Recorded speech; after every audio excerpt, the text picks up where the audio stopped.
ओडिशार एक अग्रणी अनुष्ठान होम ग्रोसरी चैरिटेबल ट्रस्ट विभिन्न समय जनहितकर कार्यक्रम करने सह समाज रे किपरि जनसाधारण आर्थिक स्वच्छल हेबे सदा सर्वदा चेष्टित थाए। एबे किछि महिला स्वयंसेवक गोष्ठी को नहीं करिछि एक नियारा पदक्षेप जहाँकि जन समाज रे विशेष रूपे आदृत होई परिछि। ए अनुष्ठान ने एक नियारा पूजा सामग्री जार नाम पावन जल यह प्रत्येक लोकलोचने आदृत हेबा सह प्रत्येक मंदिर एवं भोग दोकानी द्वारा आदृत हो पारिछि। एथिसह बेकारी युवक युवती माननकु रोजगारक्षम करि पारिछि। ब्राह्मण माने मध्य एहाकु प्राधान्य दैछन्ति। गंगा जल अगुर महू चंदन हलदी एहिपरि किछि सामग्री को नै एहा तयारी करा जाउछि।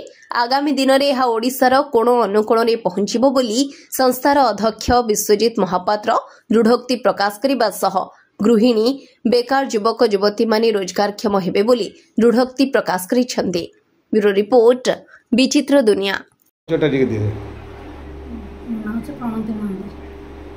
आपणकर गोटे गोष्ठी अच्छी स्वयं सहायक गोष्ठी आपण कौन कार्यक्रम सब होम ग्रोसरी चैरिटेबल ट्रस्ट नाम से अच्छी ना कि आप तार कार्यक्रम कर।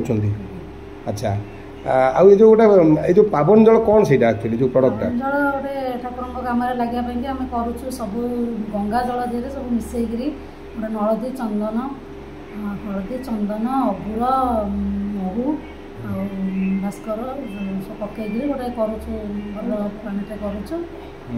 आप नना मान सब कौन कहते ए विषय जो पावन जल विषय खुशी अच्छा भल चलुची बर्तमान माने नना मान आदृत हो नना मान पाखे सब जिन गुड़ा।